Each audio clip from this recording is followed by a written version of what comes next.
السلام عليكم ورحمة الله وبركاته. كل سنة وانتم طيبين. ومعلش بقى معذرة، الفيديو ده نزل مني متأخر، بس ما كانش ينفع ان انا اكون اسكندرانية وما اوريكوش انا رحت صليت فين لأول مرة انا بصلي العيد في المكان ده. طبعا بقى احنا كل واحد على حسب المكان اللي هو ساكن فيه بيصلي في المكان اللي هو فيه، بيبقى فيه طبعا مكان معين، مسجد معين بيروح يصلي فيه. بس انا المرة دي اقترح عليا اخواتي ان احنا كلنا نروح مكان في اسكندرية.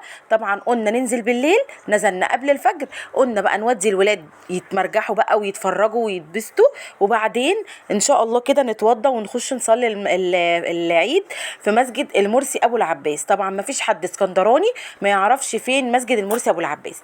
طبعا زي ما انتم شايفين كلنا اهو اتمرجحنا وقلنا طبعا ننبسط. طبعا احنا عارفين ان العيد دوت طبعا للكبار والصغيرين، يعني الاعياد دي ربنا يديمها علينا يا رب، بتبقى يا ربنا يجعلها كل ايامكم عيد وكل ايامكم فرحه وكل ايامكم سعاده وهنا.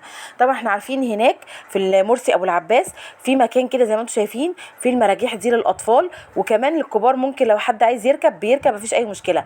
طبعا لما بتخشي وتشوفي حاجات زي دي بتشتاقي بقى ان انت ترجعي طفله زي زمان وتركبي وتحسي كده بفرحه العيد وتحسي بكل حاجه.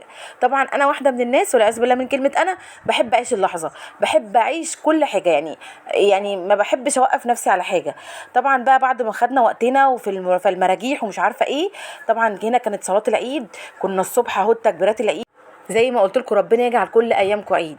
مفيش احسن من فرحه العيد واحسن من فرحه كل الايام الحلوه كلها. طبعا دخول رمضان ورمضان والعيد الصغير والعيد الكبير، كل ايامنا بتبقى حلوه وجميله. ربنا يفرح قلوبنا يا رب ويبارك لكم في اولادكم ويجعل ايامكم كلها عيد.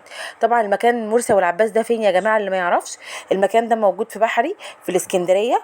طبعا هناك بقى في كذا مسجد.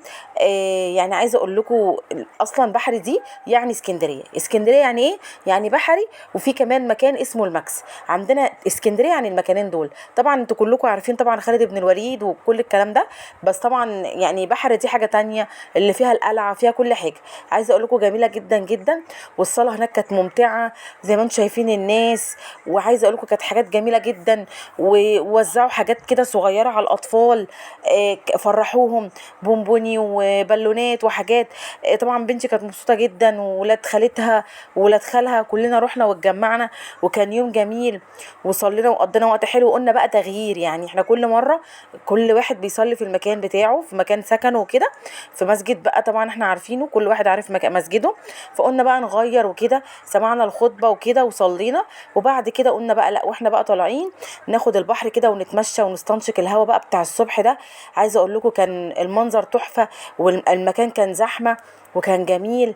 عايزه اقول لكم يعني بجد استمتعت جدا، وكان يوم حلو قوي.